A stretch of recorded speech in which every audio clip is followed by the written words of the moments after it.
60 vacancy निकली है, तो जरूर सरकारी जो पदे हैं वो खाली होगी तभी निकाली गई है, वरना ऐसे तो कोई जबरदस्ती कोई फिल्म तो चल नहीं रहा है कि 1500 निकाल करके और डूगी ड्रामा कराया और 3-3 बार एग्जाम ले और इसका रिजल्ट न निकाले, और ये फिल्म तो है नहीं सर, तो इसका रिजल्ट देने में दिक्कत क्या हो रहा है। नीरज सिन्हा को बनाया गया था इसका मेन, नीरज सिन्हा सर को बनाया गया, लेकिन सर नीरज सिन्हा जो काम अपने कार्यों के लिए जाते थे, डीजीपी रह करके उनकी बहुत बहादुरी की कार्य का सब सुने थे हम लोग, लेकिन जब से जेएसएससी का चेयरमैन बने पता नहीं उनको कौन सा बीमारी लग गया है सर, वो एकदम जो सुस्त अधिकारी होते हैं वो अधिकारी बन गए, एक रिजल्ट अभी तक दे नहीं पाए हैं। समझ में नहीं आता है कि वो जो ट्रेनिंग लिए थे जाकर के लाल बहादुर शास्त्री एकेडमी में, वो इतना गंदा ट्रेनिंग दिया गया था उनको। आगे हम लोग सर सब विधायक लोग से मिल लिए हैं, अब हम लोग सर अंतिम दम तक लड़ेंगे, अर्थी जाएगी यहाँ से या तो हम लोग का रिजल्ट आएगा। हम लोग सर एकदम पूरा ठान लिए हैं, एकदम जब तक रिजल्ट नहीं आएगा तब तक यहाँ बैठे रहेंगे।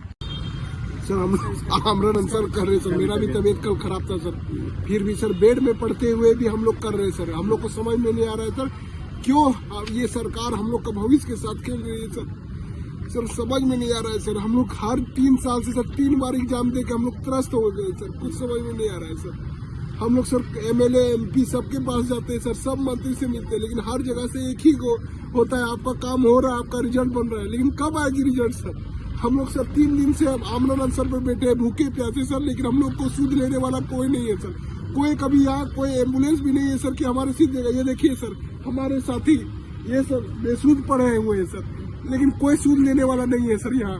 सर हम लोग से यही गुजारिश है जेएसएससी ऑफिस और सर और इस सरकार से कि ये सर युवाओं की सरकार है सर, गरीबों की सरकार है, आदिवासियों की सरकार है, तो हम लोग की आवाजें क्यों नहीं सुनी जा रही है सर। एक ही सर हम भी कल सर बेड में थे सर, हम भी आमरण अनशन पे है सर, हम सभी लोग, लेकिन सर हम लोग का रिजल्ट नहीं आ पा रहा है सर। क्या कारण है कि रिजल्ट नहीं आ पा रहा है सर, बस यही जानना है। मैंने 3 बार ये एग्जाम को दिया है, सबसे पहली बार ये वैकेंसी 2021 में आती है, ये 4 साल हो गए, उसके बाद भी ये वैकेंसी अभी तक क्लियर नहीं हो पाई है। ये एग्जाम सबसे पहले ऑफलाइन मोड में होती है, उसमें पेपर लीक का मामला आता है, जिस तरह से सीजर का अभी हुआ है। हम लोगों ने सीएम तक ये आवाज को पहुंचाया और उसके बाद हम लोग अपना डिमांड एग्जाम को फेयर तरीके से करवाने के लिए टीसीएस से रखा। टीसीएस ने हम लोग एग्जाम पूरा फेयर तरीके से लिया है, ऑनलाइन माध्यम से लिया। सेकेंड बार ये एग्जाम हुई थी 2022 में अक्टूबर में, बट उसमें रिजल्ट बन के तैयार था, नियोजन नीति कैंसिल हो गई, जिसके कारण हम लोग का रिजल्ट उस समय भी आने से रह गया। उसके बाद रिजल्ट बन के तैयार होते हुए भी हम लोग का रिजल्ट नहीं आ पाया। तमाम जेईई के छात्र हैं 1 महीना तक रोते धोते किसी तरह से 1 महीना गुजारे, नींद नहीं आया हम लोग को।